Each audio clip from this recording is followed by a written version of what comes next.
After the first night in Encampment, we stayed in Pine Lodge for 2 nights, hoping to get to Rawlins on the day halfway days starts. Encampment's little park had a great collection of giant musical instruments for the kids to play with. We ate at the Pub and Grub way too many times. A little before noon on Tuesday, Nate, Scarecrow, and I stood just outside of town with our thumbs out. I don't remember the driver's name, but I definitely remember Milo. Milo eventually calmed down. Despite being a short drive, he fell asleep on my lap. In the first 4 miles, we went up from 10,000 feet to 11,000 feet. We had fresh legs, so it was no problem. Badger Peak was just off the trail, so I went up to have a look.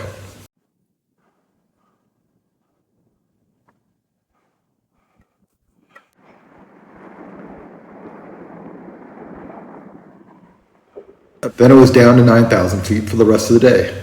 Although we were at relatively low elevation, most of the day was above the trees. It seemed like Wyoming was trying to compete with Colorado. Up and down, not going around the hills, but over them. I saw a second antelope on the trail. Because we started late, we ended late. We got about 19 miles.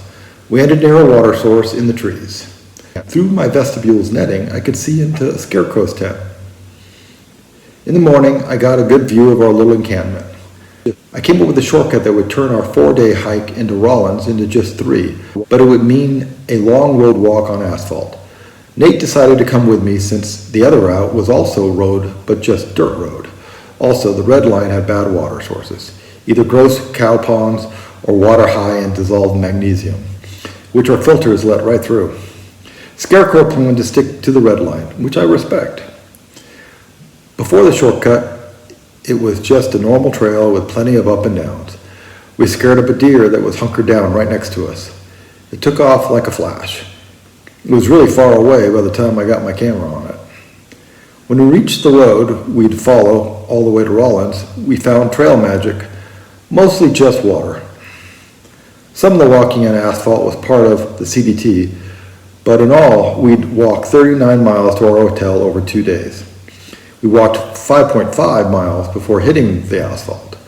Nate and I planned on doing a 30-mile day, and it seemed real doable. We just needed to road walk for another 24.5 miles. Nate spotted a whole family of antelope. The day dragged on. We met Jim, who supplies the water caches around Encampment and Rawlins. He told us we should catch up to the pretty girls ahead of us. When I told him we were spoken for, he says it doesn't matter on the CDT. I don't know about his advice, but I appreciated the water. The clouds looked like they belonged in an oil painting featuring a cowboy. While we drank Jim's water, a deer visited us. Nate said these look like graves. I think they're just for slowing down draining water. Another water cache, another break. It was 5 o'clock now, and when we got going again, I noticed my feet were all messed up. We'd only gone 24 miles. Our goal of 30 suddenly seemed impossible. I'm not sure what it was, the heat, the asphalt, the heavier pack, or old shoes. It was probably a combination of all those factors.